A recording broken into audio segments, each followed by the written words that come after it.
Your phone knows when it turns, tilts, and shakes. But the gyroscope inside it has no spinning wheel at all.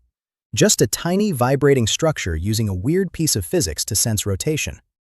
When you hear the word gyroscope, you probably picture a spinning top, a wheel whirling so fast it seems to resist gravity. That image is so familiar that it feels like the definition of a gyroscope. But inside your phone, there is no tiny spinning wheel. It's a microscopic piece of silicon vibrating back and forth thousands of times every second. And somehow, that vibration lets your phone detect every twist of your hand. So how can something that doesn't spin still work like a gyroscope? The answer is one of those beautiful engineering tricks where physics gets miniaturized, repurposed, and hidden inside everyday life. A classic gyroscope works because a spinning rotor resists changes to its orientation. That makes it useful for navigation, stabilization, and motion sensing. The problem is scale. A traditional spinning gyroscope is too bulky, too delicate, and too power-hungry for a smartphone. Phones need sensors that are tiny, cheap, durable, and efficient. They also need to survive drops, fit on a chip, and run constantly without draining the battery. So engineers needed a different way to sense rotation. Not a smaller spinning wheel, a completely different idea. That idea comes from the Coriolis effect. You've probably heard that term in weather or astronomy, but the basic concept is simpler than it sounds.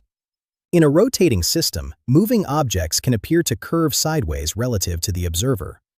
Imagine standing on a spinning merry-go-round and trying to roll a ball straight across. To you, the ball seems to bend off course. Not because an invisible hand pushed it, but because you are watching from a rotating frame. That apparent sideways deflection is the key. If you can create something that is already moving in one direction, then rotate the whole system, that motion gets coupled into a second direction. And if you can measure that second motion precisely enough, you can infer the rotation. That is the core trick behind a MEMS gyroscope. MEMS stands for Micro-Electromechanical Systems. That name sounds abstract, but the idea is concrete. Tiny mechanical structures built directly into silicon using fabrication techniques similar to the ones used for microchips. So instead of a sensor being a separate moving machine bolted onto electronics, the mechanical parts and the electronics can live together at microscopic scale. Inside a MEMS gyroscope, engineers etch tiny suspended structures into silicon. These structures can flex, vibrate, and respond to motion. They are incredibly small, but they are real mechanical objects. Not a software trick, not a magnetic compass, not GPS. An actual microscopic machine. At the center of the gyroscope is a small mass or set of masses driven to vibrate back and forth at high frequency. Think of it like a tiny tuning fork or microscopic platform being pushed into a controlled oscillation. Under normal conditions, that vibration stays in its intended direction. But the moment you rotate the phone, the Coriolis effect causes a secondary motion at right angles to the original vibration. That sideways motion is tiny, extremely tiny, but it is predictable, and that is what matters. The faster the phone rotates, the stronger that sideways deflection becomes. So the sensor does not measure rotation by watching a wheel spin. It measures rotation by watching how rotation disturbs a carefully maintained vibration. That is the whole magic move. Now comes the hard part, measuring that microscopic sideways motion. MEMS gyroscopes usually do this capacitively. Inside the chip are tiny conductive structures placed close together. When the vibrating mass shifts, even by a minuscule amount, the spacing between those structures changes. That changes the capacitance. The electronics monitor those changes continuously. Then, signal processing circuitry converts that raw sensor behavior into usable rotational data. How fast the phone is turning, and around which axis. This happens constantly, in real time, thousands of times per second. So when your phone feels responsive, that responsiveness depends on a chain of events happening almost invisibly. Drive the vibration, detect the sideways deflection, convert it into an electrical signal, filter the noise, and estimate rotation. A gyroscope is powerful, but it does not work alone. Your phone also has an accelerometer and often other sensors working alongside it. The accelerometer measures linear acceleration, including the ever-present pull of gravity. The gyroscope measures rotational motion. Each sensor has strengths and weaknesses. The gyroscope is great at detecting fast rotational changes, but small errors can accumulate over time. The accelerometer helps estimate orientation relative to gravity, but it can get confused by other motion, like shaking or sudden movement. So the phone combines them.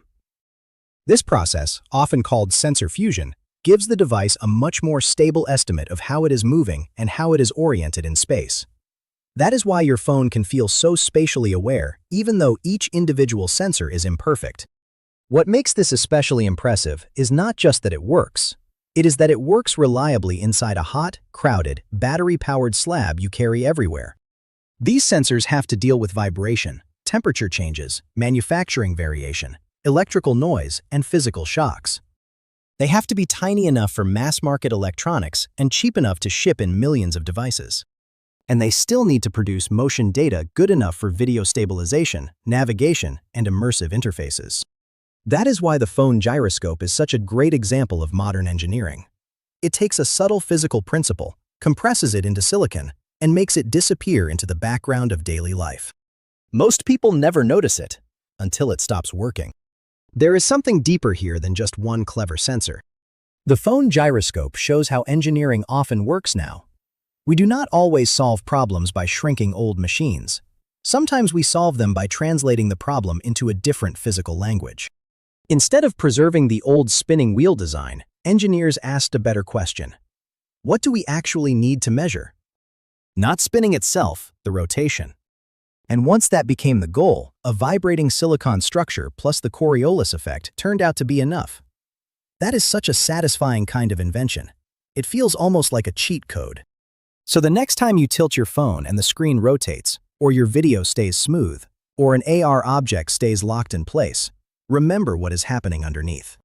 A microscopic silicon structure vibrating thousands of times per second, getting nudged sideways by rotation, and turning that motion into data. No visible moving parts, no obvious drama, just elegant physics hiding in plain sight. That is the gyroscope that does not spin. If you want more explainers on the invisible physics inside everyday technology, subscribe to SciByte Insights. And if there is another device you use all the time but have never really thought about, drop it in the comments.